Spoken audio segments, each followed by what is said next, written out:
दिल्ली से बड़ी खबर आ रही है। दिल्ली के इंदिरा गांधी अंतर्राष्ट्रीय हवाई अड्डे पर शुक्रवार को बड़ी तकनीकी गड़बड़ी अब ठीक कर ली गई है। जानकारी के मुताबिक तकनीकी टीमों ने सिस्टम को दोबारा चालू कर दिया है।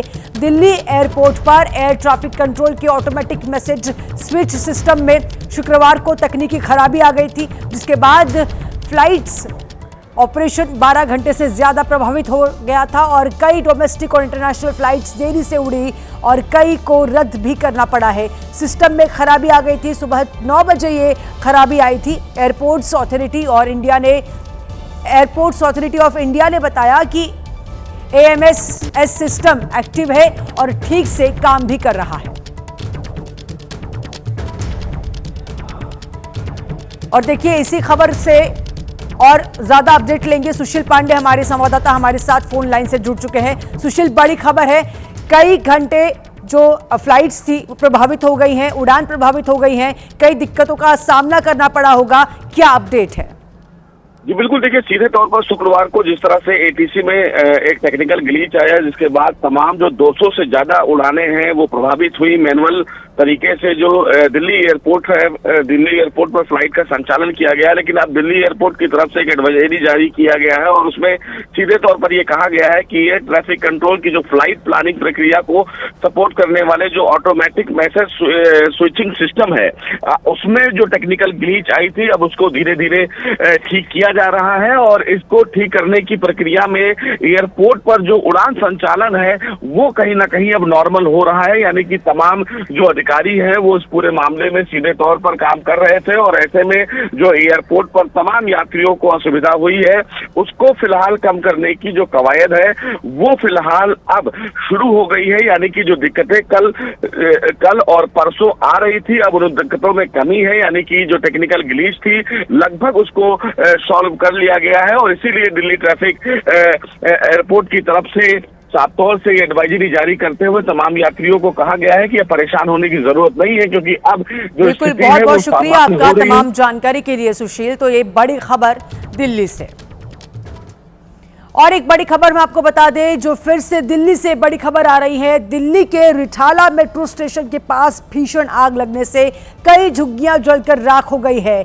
यहां अचानक आग लगने से हड़कंप मच गया। करीब 400 से 500 झुग्गियों में भीषण आग लग गई है, जिसे बुझाने के लिए वहां मौजूद लोगों ने एड़ी चोटी का जोर लगा दिया और पानी के पाइप के सहारे आग बुझाने की कोशिश करने लग गए। हादसे की खबर मिलते ही दमकल कर्मी वहां पहुंच गए, जिसके बाद वो आग की लपटों पर काबू पाने की कोशिश कर रहे थे। आग की लपटों को शांत करने में जुट गए, लेकिन तब तक आग इतनी विकराल हो चुकी थी कि उस पर काबू पाना मुश्किल हो गया। पूरे इलाके को काले धुएं के गुब्बार ने घेर लिया। थोड़ी ही देर में आग पहले से भी ज्यादा भड़क गई, जिसकी चपेट में कई और झुग्गियां भी आ गई है। हादसे में एक आदमी की मौत। तो प्रधानमंत्री नरेंद्र मोदी आज सुबह 8:15 पर बनारस से 4 वंदे भारत एक्सप्रेस ट्रेन को हरी झंडी दिखाने वाले हैं। बड़ी खबर हम आपको बता रहे हैं। वे वंदे भारत एक्सप्रेस ट्रेन बनारस, खजुराहो, लखनऊ, सहारनपुर, फिरोजपुर, दिल्ली और एर्नाकुलम बेंगलुरु रेल मार्ग पर चलेगी और बनारस, खजुराहो वंदे भारत वाराणसी, प्रयागराज, चित्रकूट समेत देश के कुछ सबसे प्रतिष्ठित धार्मिक और सांस्कृतिक स्थलों को जोड़ने वाली है। इससे पहले प्रधानमंत्री नरेंद्र मोदी शुक्रवार शाम को अपने संसदीय क्षेत्र वाराणसी पहुंचे, जहां उनका भव्य स्वागत किया गया। जैसे ही उनका काफिला बाबतपुर एयरपोर्ट से बाहर की ओर बढ़ा, रास्ते में लोगों ने फूलों की बारिश के साथ उनका स्वागत किया। तो देखिए प्रधानमंत्री मोदी का किस तरह से स्वागत हुआ है और 4 ट्रेन को, वंदे भारत ट्रेन को आज वो हरी झंडी भी दिखाने वाले हैं। कई जगह से ये वंदे भारत ट्रेन का जो है प्रस्थान होने वाला है। 8:15 पर बनारस से 4 वंदे भारत एक्सप्रेस ट्रेन को हरी झंडी दिखाकर रवाना करेंगे प्रधानमंत्री नरेंद्र मोदी। तो इस वक्त एक बड़ी खबर आ रही है। दक्षिण अफ्रीका से नाराज ट्रंप का G20 समिट से बहिष्कार हो चुका है। कोई अमेरिकी अधिकारी नहीं लेगा भाग, ये ट्रंप का कहना है। दक्षिण अफ्रीका में श्वेत किसानों के साथ हो रहा है दुर्व्यवहार, ये ट्रंप का दावा। ट्रंप की ओर से किया गया ये बड़ा बयान।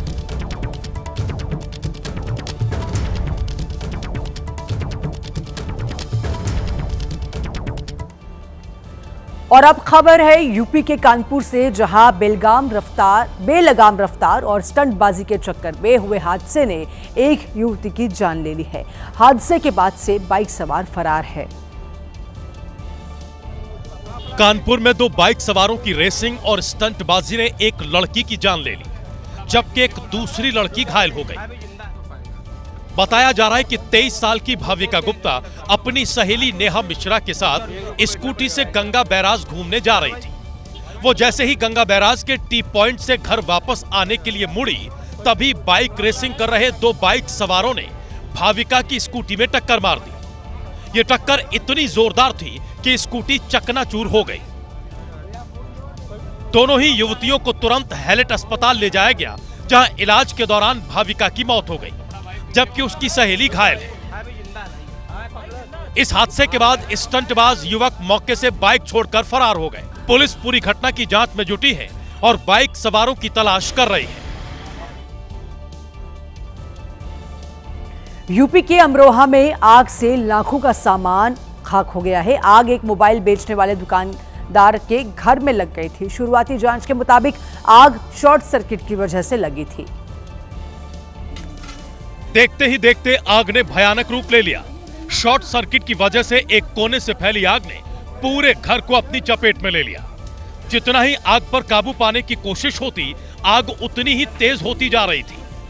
शुरुआत में घर में इस्तेमाल होने वाले पानी के पाइप के जरिए आग पर काबू पाने की कोशिश की गई। बाल्टी से पानी डाला गया, लेकिन आग फैलती ही गई। दमकल विभाग को आग की सूचना दी गई, लेकिन जब तक फायर ब्रिगेड की गाड़ी पहुंचती, तब तक दुकानदार और पड़ोसी आग बुझाने की कोशिश करते रहे। फायर ब्रिगेड की गाड़ी पहुंचने तक आग से घर में रखे मोबाइल फोन, 2 लाख कैश जलकर खाक हो चुका था। दमकल कर्मियों ने किसी तरह आग पर काबू पाया। मकान मालिक के मुताबिक 4 लाख के सामान समेत कुल 7 लाख रुपए का नुकसान हुआ है। और देखिए, दिल्ली के प्रदूषण को लेकर एक बड़ी खबर आ रही है। दिल्ली में हवा जहरीली हो गई है, लोगों का सांस लेना मुश्किल हो चुका है। दिल्ली के कई इलाकों में AQI 300 के पार हो चुका है। नोएडा और गाजियाबाद भी पीछे नहीं है। दिल्ली में हवा जहरीली हो गई है। यहाँ की वायु गुणवत्ता सबसे खराब श्रेणी में दर्ज की गई है, जबकि NCR के शहर और दूसरे स्थान पर रहे। CPCB यानी केंद्रीय प्रदूषण नियंत्रण बोर्ड के आंकड़ों के अनुसार दिल्ली के कई इलाकों में AQI 300 से ज्यादा दर्ज किया गया है, जिसके बाद शहर की स्थिति रेड जोन में आ रही है और दिल्ली देश का सबसे प्रदूषित शहर रहा। और एक बड़ी खबर हम आपको बता दें, दिल्ली में बढ़ते वायु प्रदूषण को देखते हुए मुख्यमंत्री रेखा गुप्ता ने दिल्ली सरकार और दिल्ली नगर निगम के कार्यालयों के कार्य समय बदलने का निर्णय लिया है। 15 नवंबर 2025 से 15 फरवरी 2026 तक समय बदलने का निर्णय लिया गया है। दिल्ली सरकार के कार्यालयों का नया समय सुबह 10 बजे से शाम 6:30 बजे तक रहेगा और दिल्ली नगर निगम के कार्यालयों का समय सुबह 8:30 से शाम 5 बजे तक होगा। अभी दिल्ली सरकार के ऑफिसेस सुबह 9:30 पर शुरू होंगे शाम 6 बजे तक, और दिल्ली नगर निगम के ऑफिसेस सुबह 9 बजे से शाम 5:30 तक खुले रहते हैं। खुलने के समय में केवल 30 मिनट के अंतर के कारण सुबह और शाम दोनों समय भारी ट्रैफिक और भीड़ भाड़ रहती है, जिससे प्रदूषण बढ़ता है। अब बात कर लेते हैं MP के खंडवा की, जहां पर बीजेपी विधायक कंचन तन्वे ने ऐलान किया है कि जो भी व्यक्ति नकली नोट और आतंकवाद जैसी अवैध गतिविधियों के बारे में जानकारी देगा, वो उसे 50,000 रुपए का इनाम देंगी। विधायक महोदया उस गांव पेठिया का दौरा करने पहुंची थी, जहां के एक मदरसे में कुछ दिन पहले 19 लाख के नकली नोट बरामद हुए थे। विधायक ने मदरसे के भीतर हर एक जगह का जायजा लिया, यहां तक कि वो उस कमरे में भी गईं जहां मौलवी रहता था और जहां से नकली नोट बरामद हुए थे। जब वो बाहर निकली तो उन्होंने इस बात पर चिंता जाहिर की कि इस घटना ने इलाके की छवि को काफी खराब किया है। लिहाजा उन्होंने ऐलान कर दिया कि जो भी शख्स इस तरह की अवैध गतिविधियों के बारे में जानकारी देगा, वो उसे 50,000 रुपए का इनाम देंगी। अगर ऐसे अपने आस पड़ोस कहीं भी ऐसी मतलब अपने जिले में कहीं भी ऐसी गतिविधि सूचना दिखे लगती है गतिविधि तो मेरे तरफ से 50,000 का इनाम दिया जाएगा। जो भी अगर ये सूचना देगा। विधायक कंचन तन्वे ने गांव के लोगों से अपील की कि अगर किसी के पास गलती से नकली नोट आ गया हो तो तुरंत पुलिस को सूचित करें, जिससे कि दोषियों के विरुद्ध सख्त कार्रवाई की जा सके। अब तक इस मामले में 4 गिरफ्तारियां हो चुकी हैं और बाकी आरोपियों की तलाश में पुलिस जुटी है। और इसी बीच एक बड़ी खबर आ रही है। बढ़ते प्रदूषण पर एनजीटी ने कार्रवाई की है। प्रदूषण फैलाने वाले कारखानों पर सख्ती की गई है। 1700 से अधिक कारखानों पर नाराजगी भी जताई। इन कारखानों पर नियमों का पालन न करने का आरोप लगाया गया है। दिल्ली, उत्तर प्रदेश, हरियाणा और बिहार के कारखाने शामिल हैं। नदियों में बिना जांच के गंदा पानी छोड़े जाने का आरोप भी लगाया गया है। गंगा और यमुना में गंदा पानी छोड़े जाने का आरोप है। एनजीटी ने स्टेट पोल्यूशन कंट्रोल बोर्ड को कार्रवाई के निर्देश दिए हैं और 2 महीने में रिपोर्ट सौंपने के आदेश भी दिए हैं।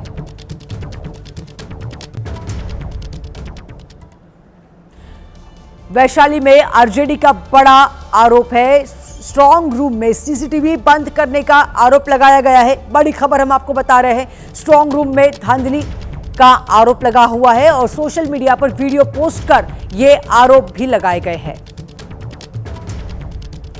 तो आरजेडी की ओर से एक बड़ा आरोप, स्ट्रांग रूम में सीसीटीवी बंद करने का आरोप लगाया गया है। आरजेडी की ओर से स्ट्रांग रूम में धांधली का भी आरोप लगाया गया है। सोशल मीडिया पर ये वीडियो पोस्ट किया, जिसके जरिए एक प्रूफ के तौर पे ये वीडियो पोस्ट कर आरजेडी ने आरोप लगाया है।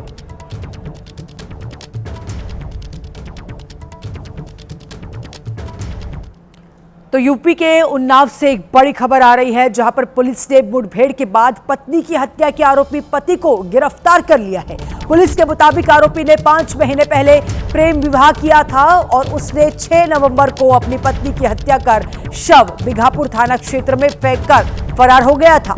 गाड़ी चेकिंग के दौरान आरोपी की पुलिस से मुठभेड़ हो गई। इस मुठभेड़ में आरोपी के पैर में गोली लग गई, जिसके बाद पुलिस ने उसे गिरफ्तार कर लिया। आरोपी के पास से हथियार भी बरामद करने का दावा किया है।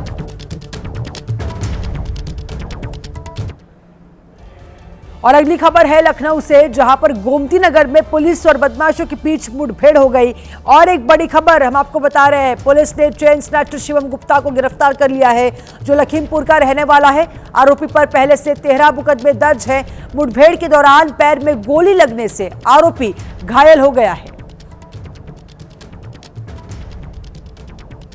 तो लखनऊ के गोमती नगर में मुठभेड़ हो गई, जिसमें आरोपी घायल हो गया। पुलिस के द्वारा गोली चलाई गई। 2 तस्वीरें हैं। उन्नाव में भी मुठभेड़ हो गई, लखनऊ में भी एनकाउंटर किया गया। पुलिस के द्वारा दोनों आरोपियों के पैर पर गोली मारी गई, जिसमें दोनों आरोपी घायल हो चुके हैं और उन्हें फिलहाल वो दोनों आरोपी फिलहाल पुलिस के गिरफ्त में हैं।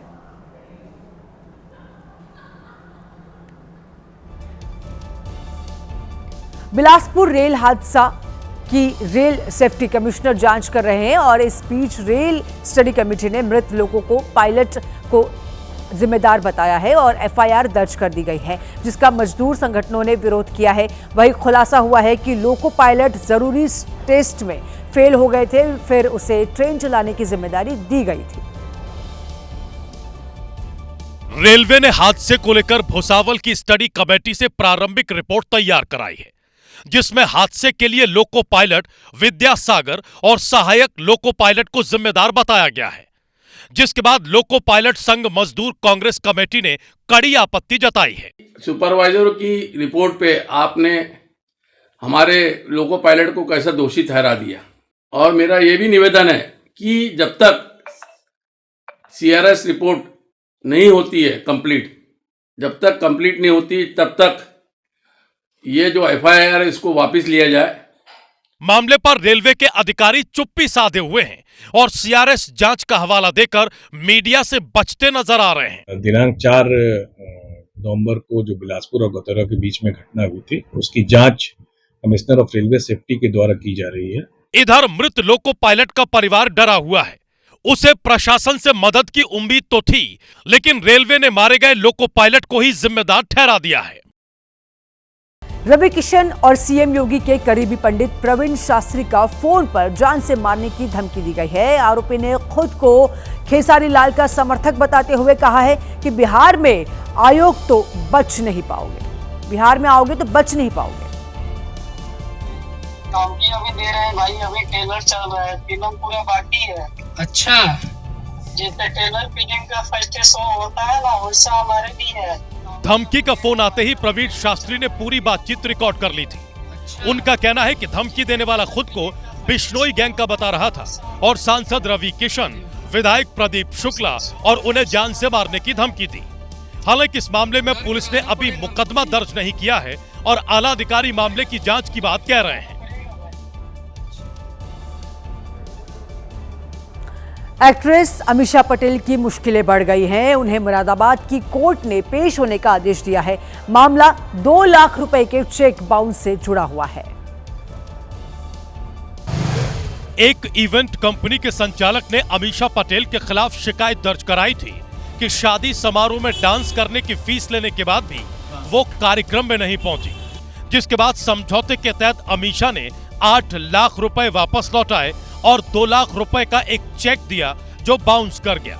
उसके बाद हमने दोबारा इनको कई बार कॉल की, बातचीत करने की कोशिश की, ना फोन उठाया ना इन्होंने हमें कोई जवाब दिया, ना ही वो उसका पैसा वापस करें। इवेंट संचालक की अपील पर कोर्ट ने एक्ट्रेस अमीषा पटेल को 9 जनवरी 2026 को कोर्ट में पेश होने का आदेश दिया है। मामला साल 2017 का है, जब आयोजकों ने अमीषा पटेल और उनके सहयोगियों पर 11 लाख रुपए हड़पने का आरोप लगाते हुए अदालत में मुकदमा दायर किया था।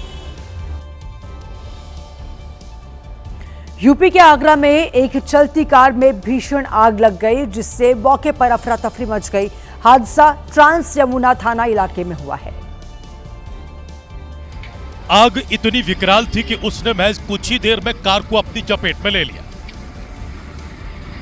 देखते ही देखते चलती कार आग का गोला बन गई और धू धू कर जलने लगी, जिससे आसमान में धुएं का काला गुबार छा गया। यह हादसा उस वक्त हुआ जब कार नेशनल हाईवे से गुजर रही थी। गनीमत रही कि गाड़ी सवार सभी लोग समय रहते कूद गए, वरना बड़ी घटना हो सकती थी। हादसे की सूचना मिलने पर पुलिस और फायर ब्रिगेड की टीम मौके पर पहुंची और आग पर काबू पाया, लेकिन तब तक कार जलकर खाक हो चुकी थी।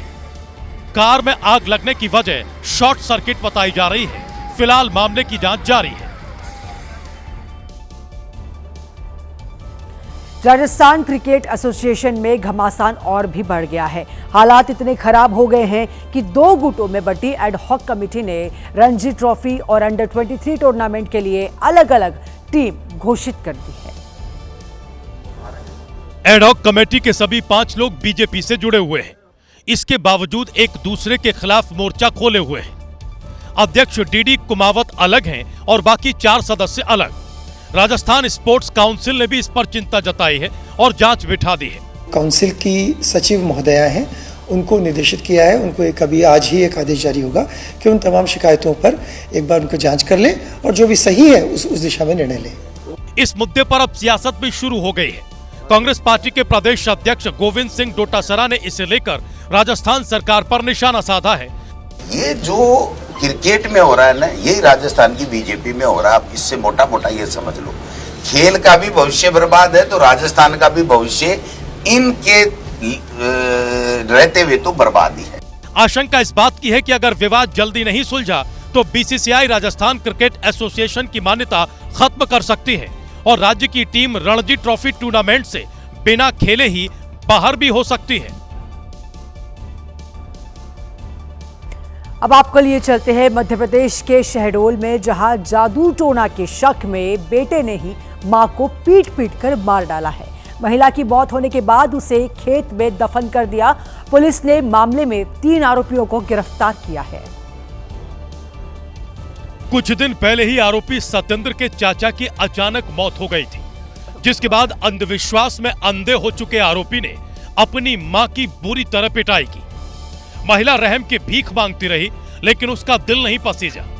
महिला जब बेहोश हो गई तो उसका गला घोट दिया गया और लाश को खेत में गाड़ दिया गया। पुलिस ने जब हिरासत में लेकर पूछताछ की तो आरोपियों ने सच उगल दिया। जिस पर उन्होंने कबूल किया कि मेरी जो माँ है वो जादू टोना करती थी और मेरे चाचा और मेरे लड़कों का स्वास्थ्य सही नहीं रहता है और चाचा किसी कारण मृत्यु हो गई है, इसी कारण हम लोगों ने उसके साथ मारपीट किया था। आरोपी के कबूलनामे के बाद पुलिस ने शव को खेत से निकलवाकर पोस्टमार्टम के लिए भेजा। अंधविश्वास के इस खौफनाक खेल ने एक बार फिर यह सवाल खड़ा कर दिया है कि लोग कब तक तंत्र मंत्र के नाम पर अपनों को ही मौत के घाट उतारते रहेंगे।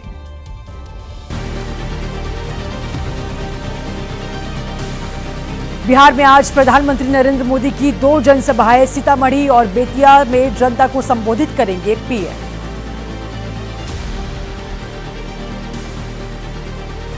बिहार में आज फिर महागठबंधन पर बरसेंगे गृह मंत्री अमित शाह। पूर्णिया, कटिहार और सुपौल में करेंगे चुनावी रैली।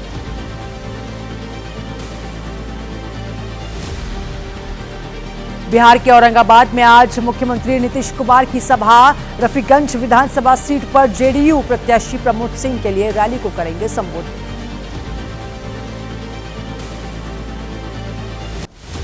बिहार में आज भी तेजस्वी यादव की ताबड़तोड़ रैली। कुल 18 चुनावी सभाओं को करेंगे संबोधित।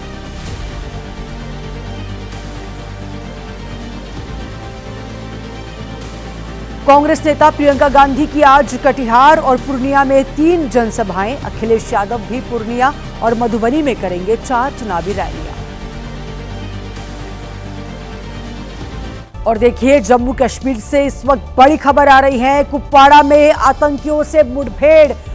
आतंकवादियों ने भारतीय सीमा में घुसने की कोशिश की है। सुरक्षा बल के जवानों ने घुसपैठ की कोशिश की, नाकाम। और केरन सेक्टर में घुसपैठ की कोशिश की गई थी आतंकवादियों की ओर से, लेकिन इनकी कोशिश को नाकाम किया गया है।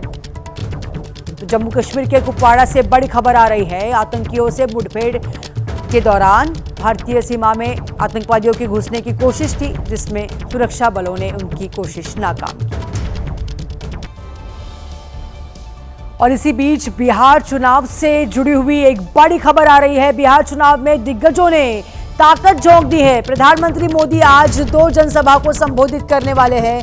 गृह मंत्री अमित शाह की भी कई रैली होने वाली है। कांग्रेस नेता प्रियंका गांधी 3 जनसभाओं को संबोधित करेंगी। चुनावी रण में तेजस्वी यादव की आज 18 जनसभा होने वाली है। तो देखिए, अब 10 तस्वीरें अपने टेलीविजन स्क्रीन पर आप इस समय देख रहे हैं और दिग्गजों की रैली जो है वो आज अलग अलग जगहों पर होने वाली है। बिहार चुनाव को लेकर आज ये रैलियां होगी। अलग अलग दिग्गज संबोधित करने वाले हैं और लोगों से वोट देने की अपील भी करेंगे।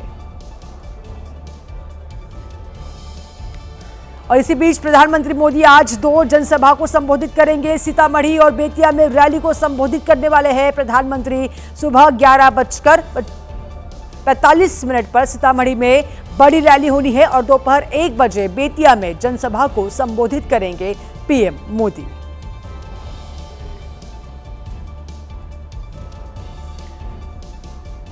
बिहार में पहले चरण के चुनाव खत्म होने के बाद अब दिग्गज सड़क पर उतर आए हैं। पीएम मोदी और अमित शाह ने अलग अलग सीटों पर रोड शो किया और वोट भी मांगे। तस्वीरें भभुआ की हैं, जहां पीएम मोदी ने मिनी रोड शो किया। इस दौरान सड़क के दोनों तरफ लोगों की भीड़ नजर आई। पीएम मोदी का रोड शो देखने के लिए लोग छतों पर खड़े नजर आए। इसी तरह पूर्णिया में अमित शाह ने रोड शो किया और एनडीए की जीत का दावा कर दिया कि बहुत प्रचंड मार्जिन के साथ हम जीतने जा रहे हैं। बिहार की जनता तय करेगी। पहले चरण में सुपड़ा साफ हुआ है और सीमांचल में और सुपड़ा साफ हो जाएगा। अमित शाह ने दावा किया कि एनडीए इस चुनाव में 160 से ज्यादा सीटों पर जीत दर्ज करेगा। पहले चरण में हुए धुआंधार मतदान के बाद अब दावों की लड़ाई भी तेज हो गई है। महागठबंधन जहां इसे अपने पक्ष में बता रहा है, तो वहीं एनडीए का कहना है कि पहले ही चरण में आरजेडी का सुपड़ा साफ हो गया है। तेजस्वी यादव ने दावा किया है कि महागठबंधन की जीत निश्चित है। मैं कह सकता हूं कि आप लोगों ने महागठबंधन के जीत पर जो है मोहर लगाने का काम किया।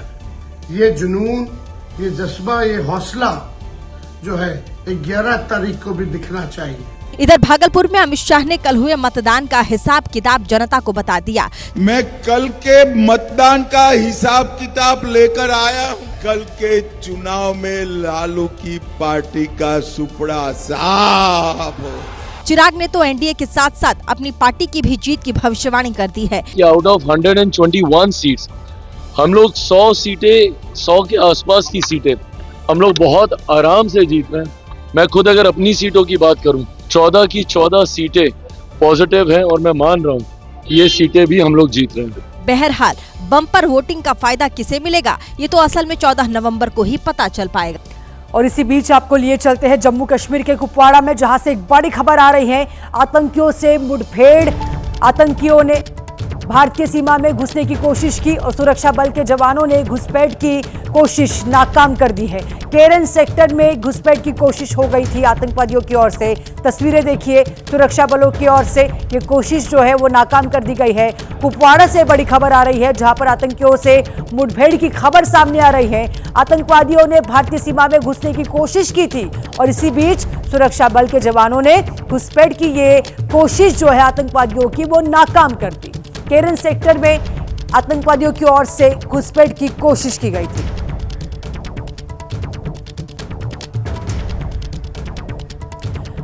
और इसी खबर को लेकर आसिफ कुरैशी हमारे संवाददाता फोन लाइन से जुड़ चुके हैं। आसिफ, बड़ी खबर है, आतंकियों की घुसपैठ की कोशिश थी, लेकिन भारतीय सीमा में जिस तरफ से वो घुस रहे थे, इस कोशिश को नाकाम कर दिया गया है भारतीय सेना की ओर से। बिल्कुल, देखिए ये ऑपरेशन अभी भी जारी है। सेना का ये कहना है कि शुक्रवार शाम को एक इन्फिल्ट्रेटर्स के ग्रुप ने जिसमें संख्या जो है 3 से 5 घुसपैठियों की बताई जा रही है, उन्होंने केरन सेक्टर के पिंपल पोस्ट के पास से घुसपैठ करने की कोशिश की थी, जो सतर्क सुरक्षा जवानों ने यहाँ पे गोलीबारी करके उसको विफल कर दिया। हालांकि अभी भी आशंका ये जताई जा रही है कि हो सकता है कि घुसपैठिए अंधेरे का फायदा उठाकर भारतीय सीमा में घुस आए हो, इसीलिए इस ऑपरेशन को और ज्यादा कड़ा कर दिया गया है और सुरक्षा बलों का सर्च ऑपरेशन यहाँ पे जारी रखा गया है। सुरक्षा बलों का ये कहना है कि हो सकता है कि अभी भी कुछ घुसपैठियां इस इलाके में मौजूद हो, इसीलिए यहाँ पे तलाशी ली जा रही है और खासतौर पर उन घुसपैठियों के शवों की तलाश की जा रही है जो सुरक्षा बलों की गोली का निशाना बने। बिल्कुल, बहुत बहुत शुक्रिया आसिफ आपका तमाम जानकारी के लिए। तो भारतीय सीमा में घुसने की